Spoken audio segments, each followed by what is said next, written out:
갈라디아서 2장 19절이죠. 19절부터 보겠습니다. 갈라디아서 2장 19절. 내가 율법으로 말미암아 율법에 대하여 죽었나니 이는 하나님에 대하여 살려 함이라. 내가 그리스도와 함께 십자가에 못 박혔나니 그런즉 이제는 내가 사는 것이 아니요 오직 내 안에 그리스도께서 사시는 것이라. 이제 내가 육체 가운데 사는 것은 나를 사랑하사 나를 위하여 자기 자신을 버리신 하나님의 아들을 믿는 믿음 안에서 사는 것이라. 내가 하나님의 은혜를 패하지 아니하노니 만일 의롭게 되는 것이 율법으로 말미암으면 그리스도께서 헛되이 죽으셨느니라. 아멘. 오늘 말씀의 제목을 뭘로 할까 생각하다가 그 성도의 존재 양식이라고 한번 제목을 생각해 봤습니다. 주보에 달리 되어 있죠. 성도는 어떤 그 양태로, 어떤 형식으로, 어떤 방식으로 인생을 살아가는가 하는 거죠. 오늘 말씀을 보면 참 어려운 말씀이 뭐냐면, 거기 19절 말씀에 내가 나오죠. 내가 율법으로 말미암아 율법에 대하여 죽었다고 하잖아요. 그죠? 그러니까 율법에 대하여 죽은 내가 있고, 그 다음에 또 뭐가 있습니까? 이는 하나님에 대하여 살려 함이라. 이제 하나님을 대해서 사는 또 내가 있어요. 그러니까 율법에 대해 죽은 나와 하나님을 대해 산 나, 어떤 두 가지 형태의 그 내가 거기 있는 거죠. 이런 게 이제 어려운 거죠. 그 다음 말씀 보면 또 내가 그리스도와 함께 뭐라고 되어 있습니까? 십자가에 못 박혔다고 되어 있잖아요. 그러니까 십자가에 못 박혀 죽은 내가 있고, 그 다음 또 뭐가 있습니까? 이제는 이제 내가 육체 가운데 사는 것은 라고 하잖아요. 그죠? 육체 가운데 사는 내가 또 따로 있어요. 못 박힌 내가 있고, 못 박혀 죽었는데 또 내 안에, 내 육체 가운데 또 새로운 내가 지금 살아있다고 또 말하고 있잖아요. 그러니까 도대체 이게 죽었다는 거야, 살았다는 거야. 자, 다시 말씀드리면 이겁니다. 단일한 자아를 가지고 평생을 사는 사람은 다 지역 백성이에요. 성도는 이중자입니다. 이중자. 율법에 대하여 죽은 내가 있다는 그 사실은 하나님을 대하여 살아난 그 새로운 나만 볼 수 있는 안목이에요. 여러분, 내가 뭐죠? 나라는 것이 뭡니까? 예를 들어서 우리 주은이 같은 경우에 주은이의 어떤 육체가 있잖아요. 근데 주은이가 금방 태어나서 응애하고 울 때는, 그때 엄마가 기저귀 갈아주고 뭐 젖물리고 할 때는, 그때 주은이는 나라는 의식이 없죠. 그냥 몸만 있어요. 육체만 있어요. 몸만 있는데 이 새끼가 어느 순간 지나가면 이제 이건 내 거야. 내 손이야. 뭐 하고 자꾸 나라는 게 생겨요. 이건 내 몸이야. 이건 내 거야. 이건 내 빵이야. 하고 이제 나라를 주장한단 말이죠. 그러니까 전혀 없던 내가 분명히 태어났을 때는 육체만 있었고 그 육체에 대해서 주장하는 그 나가 없었는데 어느 순간부터 그 동일한 육체인데 육체에 대한 소유권을 주장하는 내가 나온다고 하는 거죠. 그 내가 누구냐 하는 거예요. 그 내가 형성된 다음에 그 나로만 평생 쭉 가면 그 지역 백성입니다. 다시 말해서 내 육체 가운데 깃들어서 계속 내 육체에 대한 소유권을 주장하고 있는 이 나는 뭘까? 이 나가 계속 어때? 내 몸을 챙기고 내 몸을 먹이고 내 몸을 가꾸고 성형수술을 막 10번씩 해서 막 괴물되고 하면서 계속 그 나가 있단 말이죠. 그 나가 뭐냐는 거예요. 그 나가 뭐죠? 그 사람은 죽을 때까지 어때요? 내 몸, 내 돈, 내 집, 내 아들, 내 새끼, 내 딸, 그 나로 하다가 지옥으로 떨어지는 거죠. 그 나가 뭡니까? 다 이거 늘 말씀을 봤다시피. 한 말씀 봐요. 마태복음 12장. 마태복음 12장 보시면 딱 떨어져, 그죠? 아, 그 나가 이 나구나. 뭐 안 떠오르는 분도 있겠지만, 마태복음 12장에 거기에 보면 예를 들어서 38절 말씀에 마태복음 12장 38절 그때의 서기관과 바리새인 중 몇 사람이 말하되 선생님이여 우리에게 표적 보여주시길 원한나이다. 요 표적을 구하는 요 나. 왜 표적을 그들이 구합니까? 39절 예수께서 대답하여 이르시되 악하고 음란한 세대가 표적을 구하나 라고 하잖아요. 여러분 나를 위해서 뭔가를 구하는 그 나라고 하는 것은 악하고 음란하다고 하는 거죠. 모든 인간이 자기를 위해서 예수를 믿고 자기를 위해서 하나님께 기도하잖아요. 다 악하고 음란한 거예요. 아무튼 자기를 위해 하는 것은 다 우상숭배를 하지 않습니까? 그래서 자기를 위해서 예수를 믿으면 그 예수마저도 우상이 되는 거예요. 그 뒤에 말씀 선지자 요나의 표적밖에는 볼 표적이 없다라고 말씀하시면서 40절 말씀 같이 볼까요? 요나가 밤낮 사흘 동안에 큰 물고기 뱃속에 있었던 것 같이 인자도 밤낮 사흘 동안 땅속에 있으리. 이거 이제 죽음을 말씀하시는 건데 예수님이 보일 표적은 뭐냐? 죽음이다. 죽음. 살기를 바라는 모든 이 음란한 세대 앞에서 나는 죽는다는 거죠. 이게 왜? 죽음이 진실이에요. 그래서 그 뒤에 나오는 말씀이 뭐냐? 이제 통과해서 봐요. 통과해서 43절 말씀 볼게요. 43절 넘어가서 43절 더러운 귀신이 사람에게서 나갔을 때 물 없는 곳으로 다니며 쉬기를 구하되 쉴 곳을 얻지 못하고 그 다음 48절 이에 이르되 내가 나온 내 집으로 돌아가리라 하고 와보니 그 집이 비고 청도되고 수리되었거늘. 여기서 말하면 내가 나온 내 집이라고 하잖아요. 이게 뭘 말하는 겁니까? 모든 인간의 육체는 귀신의 집이에요. 귀신이 나갔다가 내가 나온 내 집으로 돌아갈 거야. 그 집이 뭐냐면 그 인간의 육체인데 그 인간의 육체를 불법적으로 점유해서 소유권을 주장해서 인간의 자아의식을 만들어서 인간의 자아의식의 그 이면에 숨어 있는 것이 바로 뭐냐? 이 귀신이에요. 여러분, 자아라고 하는 거 자아라고 하는 성경대로 말하면 자아는 하나의 허구적인 개념이고 허상입니다. 허상인데 그 자아의 실존적인 의미를 부여하는 것은 악한 귀신이라고 하는 거죠. 그래서 여러분 마귀를 본 적이 있나요? 마귀는 본 적이 없어요. 뱀의 형상으로 왔었지만 그 뱀의 형상으로 에덴 동산에 침투해서 아담과 하와에게 뭘 하게 만들었습니까? 선악과를 먹음으로 말미암아서 독자적인 어떤 주체의식을 갖게 만들었죠. 그러니까 무엇이 옳은지 무엇이 그른지를 판단하는 그 판단의 주체는 뱀의 작품이에요. 뱀의 작품. 그러니까 인간들이 이건 내 집이야, 이건 내 몸이야, 내 시간이야, 내 인생이야 이것은 이렇게 말하는 것은 자체는 사실은 그 배후에 누가 숨어 있는 겁니까? 악한 귀신이 숨어서 자기의 정체를 숨기는 거죠. 무엇을 통해서? 인간의 자아라고 하는 외피를 앞에 내세우고 그 뒤에 숨어 있는 것은 악한 귀신이라고 하는 겁니다. 그들이 뭘 구하는 거예요? 이것이 내 육체니까 내 육체를 위한 표적을 구하는 거죠. 이게 내 인생이니까 내 인생을 잘 살기 위한 또 다른 표적을 구하는 거예요. 근데 왜 주님께서 악하다고 말씀하시는 겁니까? 그 배후에 사실은 귀신이 인간의 자아를 앞세워서 꼭두각시처럼 인간의 자아를 내세워서 끝없이 자기를 위해 살게 만들다가 나중에 어떻게 돼요? 마귀와 그의 사자들을 위하여 예비된 영원한 지옥에 들어가라 하신 말씀처럼 인간의 자아와 결탁된 그 마귀를 그 지옥에 던지실 때 그때 그 마귀와 결탁된 그 인간의 모든 자아도 함께 지옥에 들어가는 거예요. 그래서 악하고 음란한 세대가 무엇이냐? 인간의 자아의식이 과잉적으로 막 충만한 시대가 이게 악하고 음란한 세대입니다. 자기를 위해 살아가는 그 의식으로 무장된 시대, 그게 악하고 음란한 세대죠. 그래서 오늘 말씀 보통 율법인데 다시 말해서 자기를 위해 살아야 된다라고 하는 그 자기 사랑의 의식이 꽉 차 있을 때 그 마지막은 어디로 가게 되어 있습니까? 자기를 너무너무 사랑하는 자기 사랑의 의식이 꽉 차된 그 마지막은 영생을 노리게 되어 있어요. 구원을 추구하게 되어 있습니다. 모든 인간은 어때요? 통계적으로 볼 때 죽음을 알고 있잖아요. 그 죽은 다음에 그 이후에 뭐가 있지 않을까라고 하는 그 죽음 다음의 세계를 다 인간은 궁금해 하거든요. 이병철 회장이 죽기 전에 78개인가 뭐 그런 질문을 만들어 가지고서 어떤 성당에 신부한테 보냈지 않습니까? 내세가 있는가 말이죠. 하나님이 있는가 뭐 그런 여러 가지 질문들을 쫙 써서 그 신부에게 보내줬는데 지금은 그 신부가 무슨 되게 높은 지위에 올라갔더라고. 그 신부가 이제 대답을 나름 하려고 막 이 답지를 쓰고 있었는데 그만 이병철 회장이 죽어버렸어요. 무슨 뭐더라 이름도 아무튼 세례명이 특이해 있었는데 모든 인간이 이제 먹고 사는 문제가 좀 이렇게 풀리면 그 다음부터 자기의 영원한 생명을 추구하게 돼 있단 말이죠.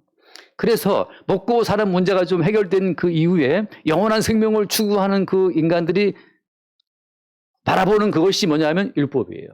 하나님의 뜻대로 살아서 하나님 말씀대로 살아서 다음 내세까지 준비를 해야 되겠다라고 하는 거죠. 모든 세계의 종교가 초기 단계에서는 먹고 마시는 문제로부터 시작됩니다. 우리나라 70년대 마찬가지죠. 삼중 축복인가 오중 복음인가 해서 말이죠. 예수 그리스도를 믿으면 사랑하는 자의 영혼을 살던 같이 범사하지 않는다. 그런 어떤 먹고 사는 문제를 예수 믿으면 부자 되고 예수 믿으면 돈 많이 벌고 예수 믿으면 건강해지고라는 거기에 대해서 막 교회가 막 부흥했지 않습니까? 그러다가 강남을 중심으로 해서 이제 그런 천박한 믿음 접어치우고 이제 뭐 예수 믿는 성도 닦아 살자. 그리스도 뭐 just like Jesus라고 해가지고 옛날에 많이 그랬었어요. 예수님처럼 살자. 예수님처럼. 먹고 사는 문제 때문에 쥐어쥐어 하던 그 시대가 지나면 산밤을 넘어가고 그때부터 이제 뭐냐면 그때부터 이제 말씀대로 살아서 경건한 성도가 되어서 하나님 나라를 어떻게 준비하고 하나님 나라를 땅에 펼치자고 하는 또 새로운 바람이 불어와요. 내일은 내일 또다시 새로운 바람이, 그 새로운 바람이 강남에 쫙 불어가고 다들 말씀대로 제자훈련에 그 핵심적인 그분이 맨날 외쳤던 그 말, just like Jesus. 예수님처럼. 그 목사님이 저희 신대원 다닐 때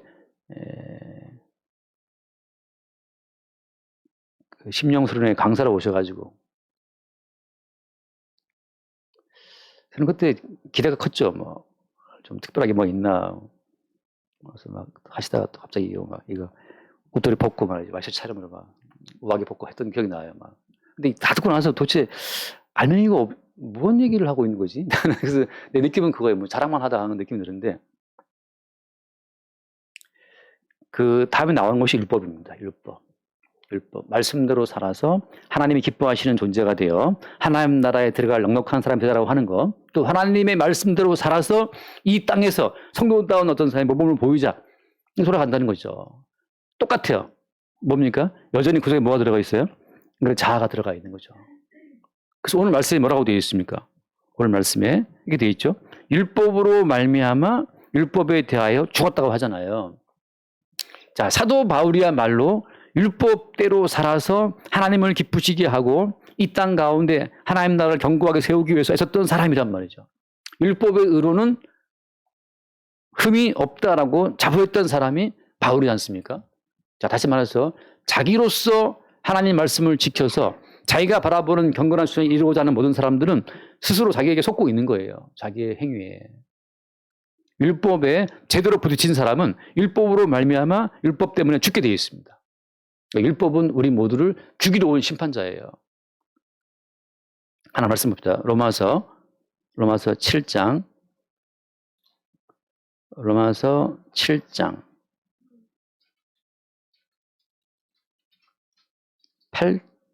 8절. 7장 8절.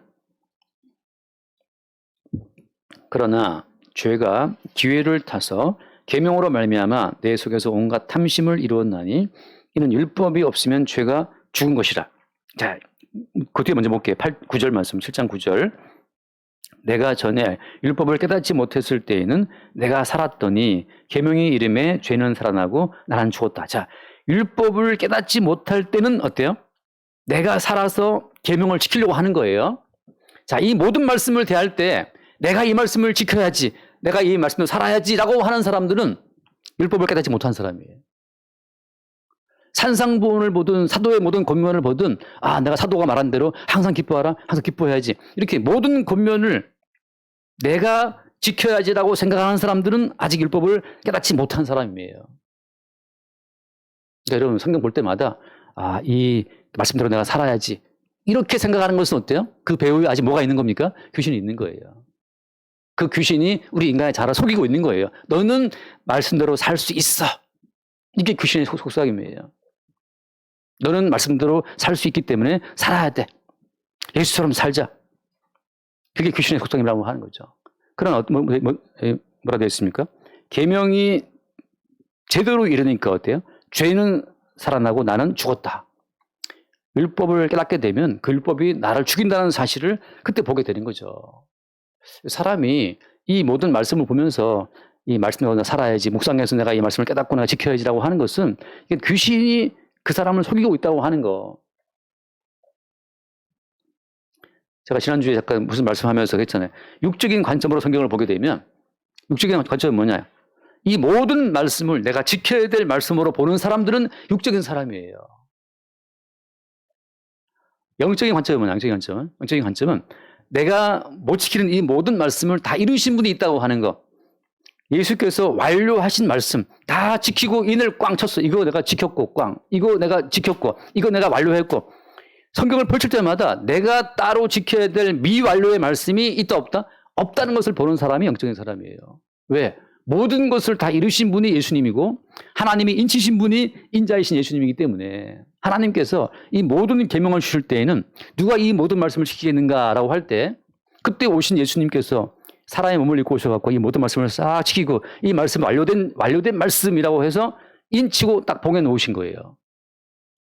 요한계시록에 나오죠. 요한계시록에 인을 뗄 자가 없다.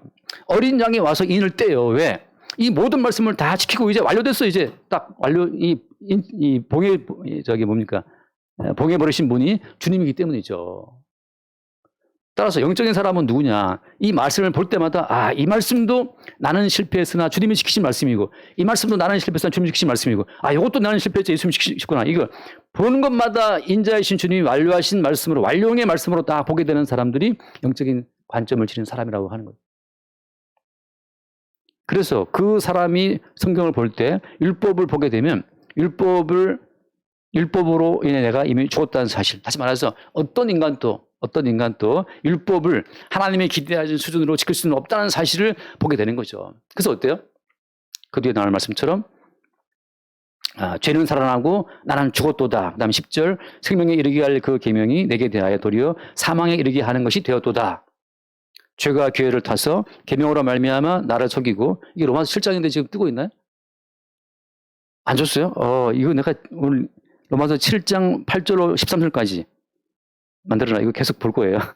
그래서 로마서 7장 8절로 13절.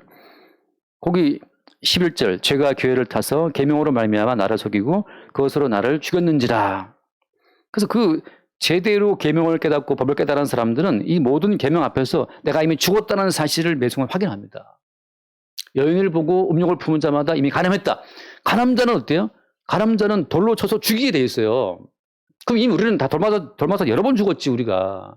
TV를 보고 영화를 보고 어디를 보세요. 다 거기에 다 사람의 음욕을 자극하는 것이 다 깔려 있습니다. 사람 속에 있는 음욕을 자극하지 않고서는 미디어가 안 되게 돼 있어요.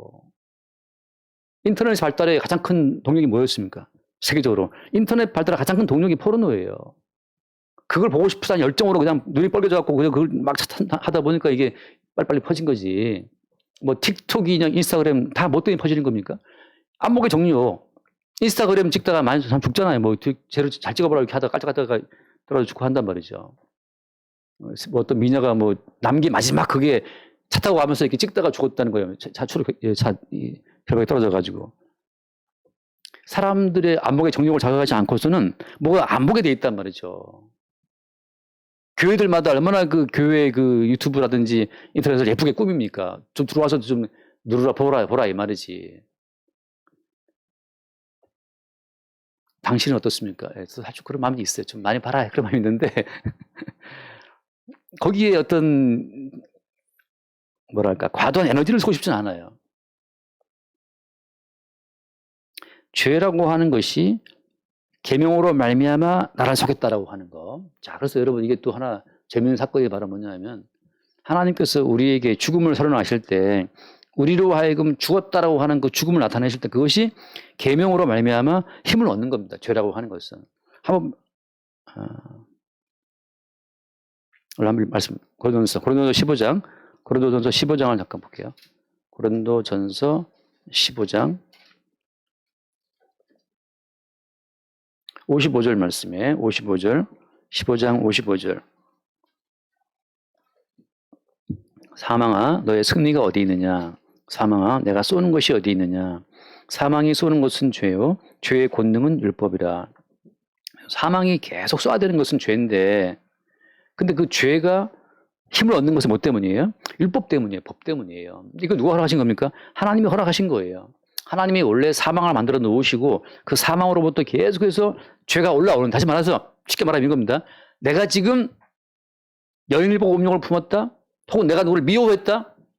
왜 미워하는 건 살인죄니까요. 미워하는 것은. 요한일서에 나오잖아요. 형제를 미워하는 자는 이미 살인한 자라고 하잖아요. 그러니까 이미 미워했으면 살인한 겁니다. 누가 누구를 안 미워하는 경우 어디 있어요? 다 늘 미워하지.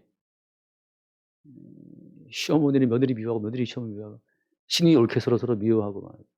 학교 가면 애들 미운 친구들 미워하고 주아도 지금 부회장이니까 다 그냥 다 사랑하냐고 다 이뻐해 줍니까?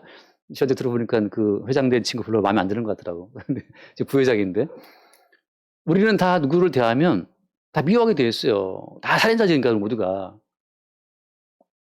탐심 우상 숭배다.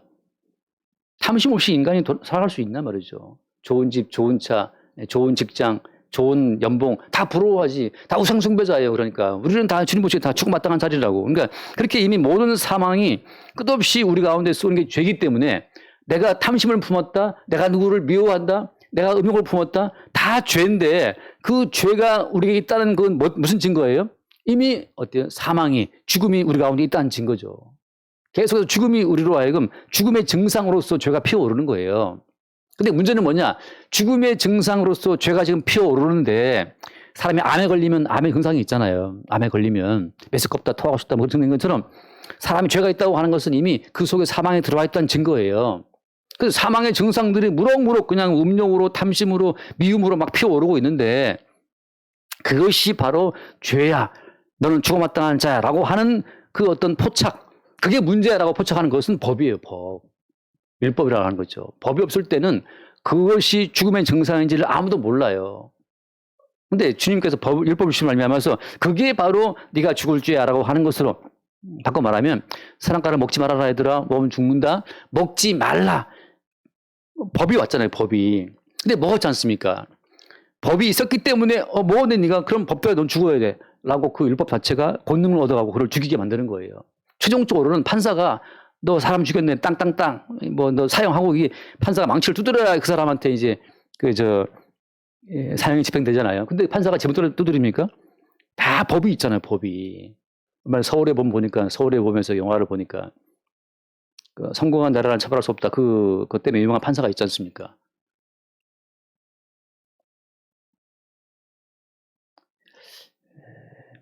왜냐하면 형법상 내라는 음모죄는 있지만 내란 성공한 다음에 내란 성공죄는 없어요. 법이 있어야 처벌을 때리지. 그래서 그 판사는 아무리 법을 뒤져봐도 이 내란을 성공해버렸네? 내란 성공죄를 그런 그 항목 없으니까. 내란 음모죄는 미리 이건 잡아서 쳐넣을 수 있지만 그 법이 없다. 법이 없으니 판결할 수 없지. 나중에 이제 12특별법 만들어갖고 나중에 뒤늦게 그 특별 만들어가지고 이제 누굽니까? 전두광이를 잡아 넣은 거잖아요.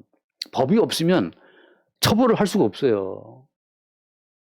그걸 지금 내가 볼 땐 또 막 방송국에서 어떤 사람들이 그 판사 나쁘다 그러는데 판사가 나쁜 게 아니고 법이 있어야 처벌을 하지. 법이 있어야. 내란 성공한 경우에는 그 다른 법이 없어요.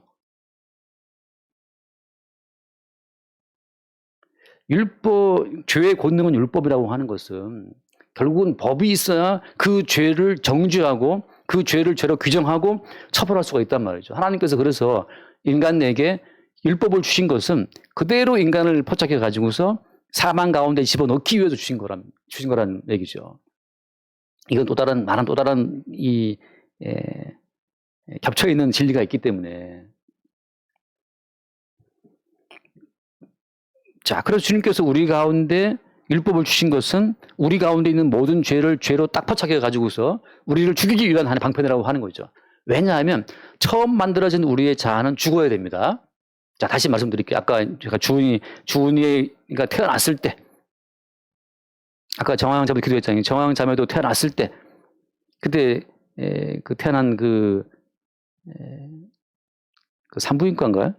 거기를 갔던 기억이 나는데, 근데 지금 벌써 여기서 기도를 하고 있잖아요. 놀랍죠, 그죠? 이런 일련의 모든 과정이. 근데 태어나서 이건 내 몸이야 라고 할 수 없는데 거기 새로운 자아가 생겨서 내 몸이라고 한단 말이죠. 이것은 내 몸이라고 말하는 그 자아를 주님이 딱 포착해서 죽이기 위해서 주님께서 그동안 이 자아를 키워오신 거예요. 다시 돌아와서 봅시다. 오늘 갈라디아서에서. 내가 율법으로 말미암아 율법에 대해서 죽었나니 이는 하나님에 대하여서 살려 함이다. 자, 하나님에 대해서 산다라고 할 때, 자, 이것은 하나님에 대해서 사는 가장 원천적으로 하나님에 대해 살았던 분이 누구죠?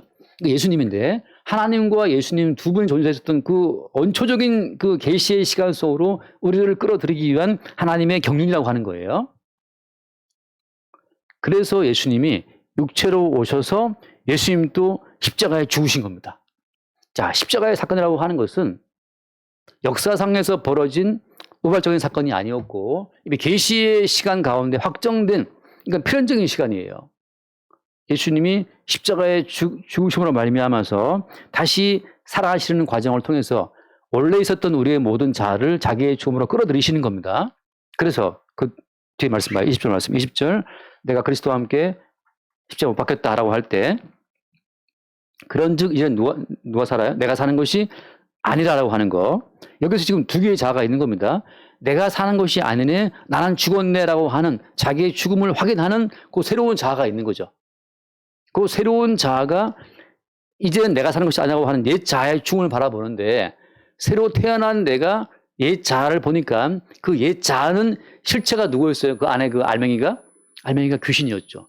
마귀였죠. 근데 그 귀신은 항상 뭘 노리더라? 율법을 읽고 듣고 지켜서 천국으로 들어가자라고 하는, 희한하게 귀신이 율법을 지키도록, 희한하게 그 악한 마귀가 말씀대로 살아가도록 그렇게 인간을 충동적으로 해나가고 있는 거예요. 그래서 말씀을 지킨 그들의 그 자부심을, 말씀대로 살아가는 경건한 그들의 자아를 한껏 키워주는 것이 누구냐? 그게 귀신이고 마귀라고 하는 거죠. 말씀대로 살아서 일회에 2번 금식하고 11조를 바치고 구제하고 선행했었던 그 경건한 자아의식이 아주 충만하게 있었던 그 자아의식으로 들어있는 것은 누구였다? 그게 귀신이었고 악마였다고 하는 거죠. 그 악마들이 나중에 누구를 죽입니까? 십자가의 예수를 죽이는 거죠. 그 예수 그리스도를 죽이는 이유는 뭐 때문이에요? 예수 그리스도께서 갖고 오신 새로운 생명이라고 하는 것은 모든 귀신들을 없애버리는 거란 말이죠.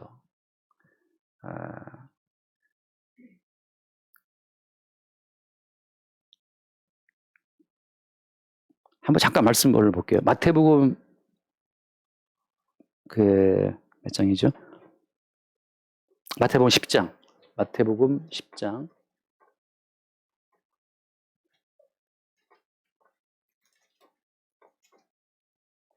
마태복음 10장에 보면 제자들을 보내시면서 16절 말씀. 이게 아닌데. 일단은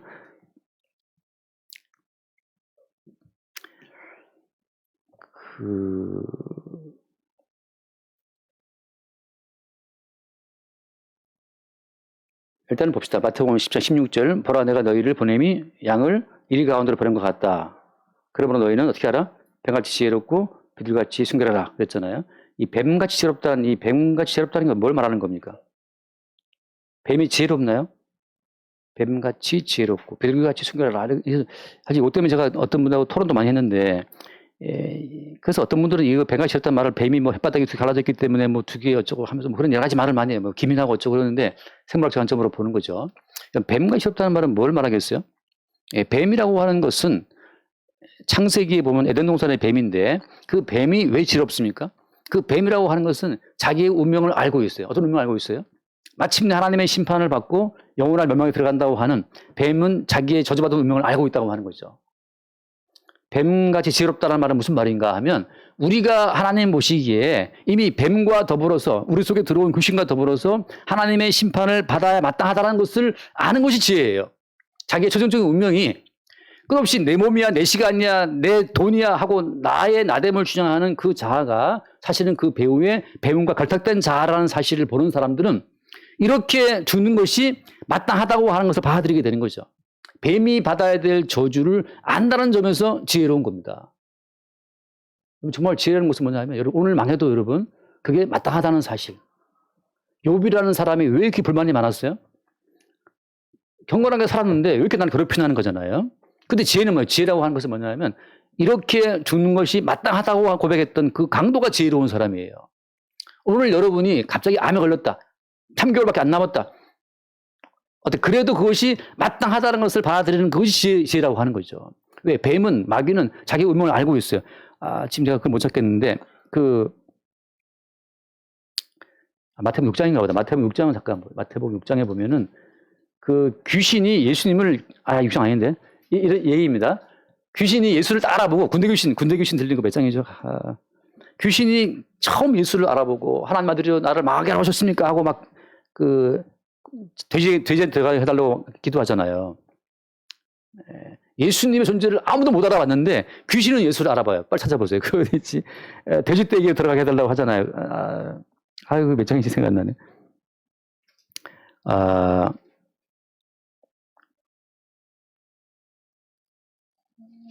네? 돼지떼기로 들어가게 해달라고 하잖아요. 그 갑자기 생각. 예. 8장. 예, 그 앞에 있는데 마태복음 8장에 보면 그 8장에 그 예수님이 이제 그 건너갔을 때 28절, 29절 마태복음 8장 29절 말씀 먼저 볼까요? 8장 29절에 이에 그들이 소리질러 이르되 하나님의 아들이여 당신과 무슨 상관이 있나이까? 때가 이르기 전에 우리를 괴롭게 하라고 여기 오셨나이까? 지금 귀신들은 뭘 아냐 하면 예수님이 최종적인 심판자로 자기들을 지옥에 던질 뿐인 걸 알아요. 개장수를 개들이 무서워하듯이, 범인들이 형사를 무서워하듯이, 경찰을 두려워하듯이 귀신들은 예수 그리스도를 귀신같이 알아보고 지금 우리를 먼저 왜 아직 지금 주님이 그 심판대가 남아 있는데 왜 지금 와서 우리를 그렇게 하십니까라고 귀신들이 따진단 말이죠. 귀신들은 자기의 저주받은 운명을 알고 있다. 자, 무슨 말인가 하면 예수님이 제자를 보낼 때 야, 뱀처럼 지혜로워라 하신 말씀은 너희들의 모든 운명은 기본적으로 저주야, 저주. 너희들의 베이스는 저주야, 저주. 그 저주받을 운명임을 알고 나가라 이 말이죠. 우리가 가난하게 되는 것은 이상한 게 아니에요. 오늘 망해도 이상한 것이 아니라고. 그게 마땅하다는 거죠. 그게 구원받은 강도의 지혜예요, 이게. 뱀처럼 지혜로워라 하는 말은 오늘 망하고 오늘 치장암 걸려갖고 한 달 뒤에 죽어도 아무 이상한 것이 없어요. 지금 뭐 러시아가 북한제 미사일 쐈다면서 저 우크라이나 쪽에 김정은이 이제 그 팔아먹었는데 그 미사일을 그 미사일 맞고 오늘 죽어도 이상하지 않고 연평도 지금 또 파쐈는데 장사점포가 지금 서울로 쏴서 우리 서울 사람들이 몇천 명이 죽어도 이상하지가 않다고요.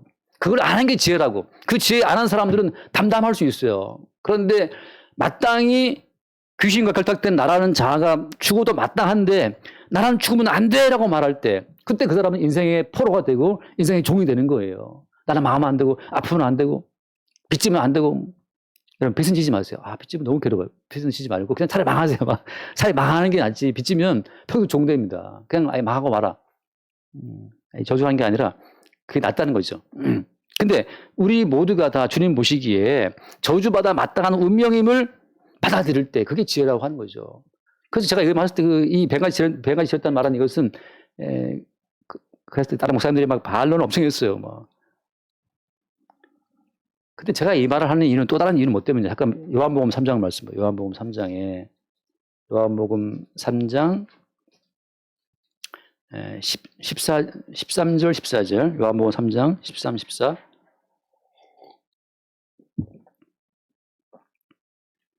하늘에 내려온 인자 외에는 올라간 자가 없다. 14절 같이 봐요. 모세가 광야에서 뱀을 든 것 같이 인자도 들려야 하리니 이는 그를 믿는 자마다 영생 얻게 하려 하십니다. 자, 예수님께서 말씀하시길 모세가 광야에서 뱀을 든 것 같이 인자가 들려야 된다. 이게 십자가 말하는 건데 그럼 모세가 노뱀 왜 들었습니까? 노뱀 든 이유가 뭐 때문이에요? 민수기 21장에 나온 말씀이에요. 볼 사람 보세요. 민수기 25 보면 거기 보면 이스라엘 백성들이 불평 원망을 했어요. 왜 이렇게 인생이 힘들어 하고 불평한단 말이죠. 근데 불평하는 것은 뭐 때문이에요? 불평하는 것은 그 속에 뭐가 들어있기 때문이에요? 뱀 들어있기 때문이에요. 원래 우리의 길은 고단한 길이고 고통스러운 길이고 광야의 길이 마땅하다 말이죠. 마땅하다. 에덴에서 추방된 존재들이 뭐 비단길을 바랍니까? 이제부터 꽃게만 걸어서서 꽃게만 걸은 사람 아무도 없이 꽃게만 걷다가 자살해서 죽는단 말이죠. 모든 인간의 길은 험한 길이고 고달픈 길이에요. 고달픈 길인데 백성들이 불평을 원망했어요. 하나님 그래서 불뱀 보냈단 말이죠. 불뱀 다 그 가운데에서 왜 하나님이 하필 불뱀 보냈을까요? 불평하고 원망하는 그 자아는 그 배후에 뭐가 있어요? 배후에 뱀이 있어요. 너는 이렇게 인생을 살아서는 안 될 그런 고귀한 존재야. 너는 참 귀한 아들이고 귀한 딸인데 네가 고생하고 있구나. 아니지. 너는 광야의 길을 평생 걸어도 마땅한 존재야. 라는 게 주님의 선언인데 이스라엘 사람들은 나 이렇게 괴롭게 사는 건 안 돼. 하고 불평하다 보니까 주님이 그래 하고 그들 속에 있는 그 내면의 실체가 되는 불뱀들을 쫙 보내서 무릎 죽게 하신 거예요. 뱀과 함께 망하게 하시는 거죠. 그때 모세가 기도했지 않습니까? 하나님 말씀하시기를 노뱀 만들어 달아라 말이죠. 그 뭘 말합니까? 마땅히 저주를 받고 죽어야 될 너희들 대신 저주받아 죽은 어떤 존재를 세우라는 거죠. 그래서 어때요? 그 놋뱀이 곧 누구의 모형이 되는 겁니까? 그 놋뱀이 예수의 모형이에요. 사람들은 제가 처음에 얘기했을 때 목사님들이 막 반발했던 게 뭐냐면 거룩하신 예수를 어떻게 뱀에 비유하냐 말이지. 뱀에 비유하냐. 근데 하나님 보시기에 그 당시 예수님은 뱀이었어요. 우리가 받아야 될 모든 저주를 다 품에 안으신 한 마리 뱀이라고 예수님이. 왜 엘리 엘리 라마 사박다니 하고 예수님께서 나를 버리십니까 하고 죽었겠어요. 하나님이 그 순간 예수를 버리셔야 되는 이유는 뱀이기 때문에. 어떤 뱀이기 때문에?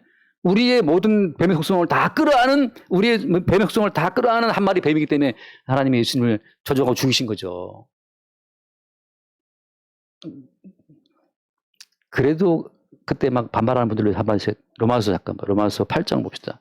로마서 8장에 보면 로마서 8장 3절 로마서 8장 3절에 보면 율법이 육신으로 말미암아 연약하여 할 수 없는 것 하나님은 하시나니 곧 죄로 말미암아 자기 아들을 죄에 있는 육신의 모양으로 보내어 육신의 죄를 정하사라고 했잖아요. 하나님이 자기 아들을 죄에 있는 육신의 모양으로 정해서 보내서 육신의 죄를 정했다고. 육신의 모든 죄를 때려 박은 거예요. 정춘화의 죄, 뭐 이주화의 죄, 뭐 이주은의 죄, 뭐 정은규의 죄, 모든 죄를 다 끌어 모아서 예수의 육신에다가 몽땅 때려 부어서 그 예수의 육신의 죄를 정하신 거죠. 따라서 어때요? 뱀 같은 육신 자체가 모든 것이 다 예수님에게 집중된 거란 말이죠. 한 점이 되어라, 한 점이 되어라, 내 마음속에 한 점이 되어라 라는 뭔 노래가 있는데 그 노래. 우리의 모든 죄를 다 끌어모아서 돋보기에다가 태양을 모아서 불태우듯이 모든 죄를 초고밀도로 다 농축해서 예수의 몸에다가 때려 부은 거죠. 그래서 하나님이 예수를 버리신 거예요. 자기 백성들의 모든 죄를 짊어지고 있기 때문에 끔찍한 뱀의 형상이기 때문에 놋뱀처럼 이미 심판받아서 매달린 놋뱀처럼 예수님은 인간의 모든 죄를 대신 짊어지고 십자가에 못 박혀서 하나님 저주를 받고 버림받은 거란 말이죠. 너희들을 볼 때 뱀같이 지혜로워라. 하나님 저는 주님 보시기에 저주받아 죽어 마땅한 자입니다 라고 자기를 바라볼 때 그 이미 어때요? 이미 그는 그 속에 사시는 그리스도와 더불어 함께 살아난 자가 된 거예요. 자기의 실체를 저주받아 마땅한 뱀으로 볼 수 있다는 그 안목은 이미 그리스도와 함께 사는 자의 안목이라고 하는 겁니다. 여기서 바리새인들은 평소 못 벗어나요. 바리새인들. 다시 말해서 자기로서 자기를 시키는 사람들은 내가 왜 뱀이야? 뱀 저리 물러가. 나는 말씀시키고 기도하고 십일주하고 헌금해서 구제해서 또 살아야지. 점점점 그 속에 일곱 귀신 들어가야 돼. 일곱 귀신. 그 일곱 귀신 들어간 그들은 뭘 포기 못합니까? 자기의 의를 포기 못해요. 율법은 그들을 죽이러 왔는데 계속 그들 율법을 자기를 살리려고 애를 쓰고 있다고. 점점 그 속에 뱀은 일곱 마리가 또 알아트고 있어. 그래 너는 율법 지키는 사람이지, 말씀대로 사는 사람이지, 휘태하는 사람이지, 경건한 사람이지, 선교한 사람이지, 헌금 많이 한 사람이지. 그 속에서 예수 그리스도의 의는 들어갈 틈이 없는 거죠. 그들 속에 뱀의 왕국이 딱 세워져 있는 거예요. 근데 오직 제자들은 이미 거기서 빠져나온 사람이기 때문에 그리스도 예수의 안목으로 다시 보니까 십자가에 죽으신 예수님이 한 마리 뱀처럼 죽임당한 것을 보니까 내가 바로 한 마리 뱀이었네? 그걸 아는 거죠. 원래 저기 뱀띠 보고 하는 얘기 아닙니다. 누구 뱀띠 있죠, 우리 교회. 뱀띠. 뱀띠 혹시 이광수 씨 뱀띠였어요. 하나님 저주받아 죽은 줄 알고 살아가시기 바랍니다. 하영이도 뱀띠 아닌가? 뭐 그 띠는 아무것도 아니에요. 그냥 한 얘기고. 우리 모두가 다 주님 보시기에 그냥 뱀입니다. 그래서 우리 알잖아요. 베드로가 예수님 그림 앞서서 말할 때 심하신 말씀 뭐였습니까? 사탄아 애들은 물러가라. 그 사람의 일을 생각한다 네가. 그 사람의 일을 생각하는 그 베드로가 바로 뱀이었다니까요. 사탄이었다고요. 근데 사람의 일이 뭐예요? 사람의 일은 그 본문 뭐였습니까? 마태복음 10장에서 사람의 일은 죽지 않고 사는 거예요. 망하지 않고 잘 사는 거라고. 근데 하나님의 일은 십자가에 죽는 거예요. 사람의 일은 자기로서 자기를 살리려고 계속 뭔가를 시도하는 거고, 하나님의 일은 너 이리 와. 너 함께 죽어. 못 박아서. 넌 이미 죽어야 돼. 왜? 죽음이라고 하는 것은 하나님의 그 기획된 그 계시 가운데에서 굉장히 유용한 도구입니다. 우리를 죽여야만 그리스도의 새로운 생명으로 살아날 수 있어요. 초벌구이하고 다시 꺼내가지고 재벌구이 하듯이 말이죠. 첫 것은 패하시고 다시 주님이 세우실 때 그때 우리는 독자적인 우리가 아니고 그리스도 예수와 함께 죽고 그의 생명으로 연합된 새로운 존재로 태어나는 거죠. 돌아와서 20절 말씀에 그러니까 20절에 내가 그리스도와 함께 십자가를 못 박겠다고 할 때 자, 예수님이 노뱀처럼 매달리신 분이라면 어때요? 우리도 어때요? 우리도 같이 한 마리 뱀처럼 십자가에 못 박힌 겁니다, 지금. 장대에 달려 있는 거예요. 민수기 21장 찾아보세요. 달려 있는 거라고. 자, 그런지 이제는 내가 사는 것이 아니고 어때요? 내 안에 누가 산다? 그리스도께서 사시는 것이다. 자, 그리스도께서 사시는데 또 누가 또 있습니까? 이제 내가 육체 가운데 사는 것은 자, 그리스도가 사시는데 그와 연합된 내가 존재하는 거예요. 그리스도께서 사실은 그분이 머리가 되어서 주체가 되어 살고 나는 그분의 머리됨 가운데 순종한 지체로 존재하는 나를 보는 거죠. 사는 것은 나라 사랑하사 나를 위해 자기를 버리신 하나님의 아들을 믿는 믿음 안에 사는 것이다. 내 머리가 주님이고 이제 내 인생은 주께 양도되었다는 사실을 믿는 것이고 사나 죽으나 주의 것이라는 사실을 믿는 그 믿음 안에 사는 거예요. 자, 그래서 하나만 말씀드리고 마칠게요. 이 믿음 안에 사는 것의 하나의 증거는 뭐냐 하면 그 뒤에 나중에 볼 거지만 갈라디아서 5장을 잠깐만. 갈라디아서 5장 24절. 갈라디아서 5장 24절. 그리스도 예수의 사람들은 육체와 함께 그 정욕과 탐심을 어떻게 했어요? 십자가에 못 박으라 합니까? 아니면 못 박을 것이라 합니까? 아니면 못 박았느니라요? 못 박았다. 이거냐. 이미 어때요? 우리는 십자가 못 박혔기 때문에. 아까 잠깐 예배에 대화했지만 이미 우리는 못 박혔어요. 그리스도 못 박혔는데 동시에 그러니까 어때? 그런 동시에 육체와 함께 육체를 못 박혀 벌써 정욕과 욕심, 탐심도 같이 못 박힌 거죠. 여기서 이제 제가 목사님과 토론할 때마다 나오는 그 실존적인 질문이 뭐냐. 못 박혔는데 목사님 계속 정욕이 올라오는데요. 탐심이 올라오는데 어떻게 된 겁니까 이거? 주와 함께 죽었다며 계속 내가 살아나는데 어떻게 된 겁니까? 이게 어떻게 된 거예요? 여기서 여러분 용도 변경이 일어난 거예요. 자, 그리스도께서 우리 안에 사시게 되면 우리의 정욕과 탐심마저 그리스도를 위해 그리스도를 증거하는 도구로 사용되는 거예요. 강도가 멀면 강도가 범죄에 쓰이는 범죄 도구가 되는 거지만 경찰에 쓰면 경찰이 그 의를 세우는 도구가 되는 것처럼 성도의 몸 가운데 올라오는 탐심과 정욕이라고 하는 것은 그리스도 예수의 십자가의 희생이 무엇인지를 보여주는 도구로 쓰이고 있는 거예요. 자, 다시 말씀드립니다. 예수를 믿고 못 박힌 성도도 탐심과 정욕이 못 박혔는데, 못 박혔잖아요. 못 박혔지만, 다시. 자, 이전에 내가 주인된 나는 이미 못 박혔잖아요. 근데 나는 지금 살아있어요? 죽어있어요? 그리스도와 함께 육체 가운데 내가 살아있어요? 안 살아있어요? 살아있잖아요. 그럼 그 살아있는 나는 왜 살아있는 겁니까? 육체 가운데. 그렇지, 왜 살아있는 거예요? 육체 가운데 내가 지금 사는 것은 나를 대신 십자가에 죽으신 그리스도로 사는 거라고 되어 있다는 그런 것처럼 지금 사는 것은 뭐 때문이냐면 그리스도 예수께서 이루어 놓으신 성취 업적이 무엇인지를 증거한 용도로 육체 가운데 살고 있는 거예요. 다시 말해서 쉽게 말하면 우리 몸 가운데 또 죄가 올라온다라고 할 때 이 죄는 어떤 죄가 되는 겁니까? 이미 예수님이 십자가에서 처리하신 죄가 되는 거죠. 정욕이 올라오고 있다. 정욕이 왜 올라오는 겁니까? 이것은 주님이 이미 처리하신 정욕이 무엇인지를 보는 용도로 올라오는 정욕이에요. 탐심이 올라오고 있다. 뭐 주님이 이미 다 처리하신 탐심이 올라오므로 말미암아서 우리는 주님이 처리하신 해결하신 그 완료하신 율법의 그 완전함을 우리의 탐심과 불완전함으로 늘 새롭게 발견하고 증거하게 되는 거죠. 이런 사람들은 자기의 의로움과 완전함을 증거하는 것이 아니라 본인도 탐심 용을 알고 있으니까 항상 주님이 이미 처리하신 다 해결하신 피로 덮으신 그 정욕과 탐심을 증거함으로써 오히려 예수를 증거하는 그 도구로 자기의 욕망이 사용되는 거예요.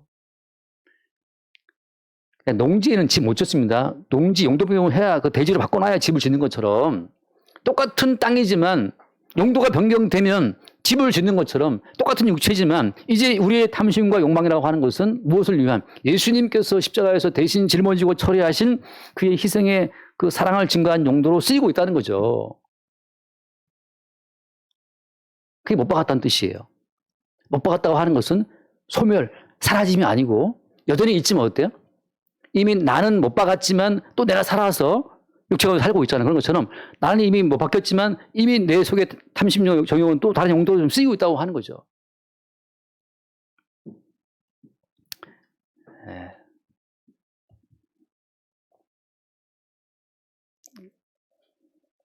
참. 날마다 우리 안에서, 내가 못 바뀌었다며. 내가 살아있는데, 내가 살아있는 거 나라고 하는 걸 통해서 지금도 주님은 주님 자신을 증거하고 있다는 거. 네? 아시겠죠? 지금도 주님은 우리의 육신을 통해, 우리의 탐심과 정욕을 통해서 주님 자신을 증거하고 있어요. 그래서 다윗은 간음자요, 살인자요, 거짓말 친 자였지만 주님은 그 다윗의 육신 속에서 탐심 음욕 끄집어내, 살인 욕망 끄집어내, 다 끄집어내서 예수님께서 홀로 이루신 은혜를 증거했던 것처럼, 그러니까 다윗은 간음하고 살인하고 사람 죽이고 나서 구원받은 사람 되는 거예요. 성도는 평생 자기 속의 탐심과 정욕을 봅니다. 그러나 그걸 볼 때마다 어때요? 이것이 주님께서 대신 담당하신 악한 정욕이 있구나 사실을 봄으로 말미암아서 뱀의 주체에서 벗어나서 그리스도 예수의 머리됨에 연합된 사람이라고 하는 거죠. 대충 알아듣으셨죠, 그죠? 또 계속 합시다. 여기까지 하겠습니다. 하나님 아버지 감사합니다.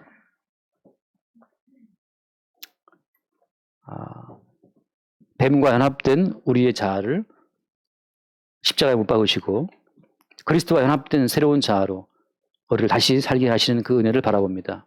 이제 사나 죽으나 우리가 주의 것이오니 우리의 삶과 죽음을 통해서 가난함과 부유함을 통해서 십자가에 죽고 모든 의를 이루신 그리스도 예수의 십자가의 희생만 늘 새롭게 나타나고 증거되게 하여 주옵소서. 우리 주 예수 이름으로 기도드립니다. 아멘.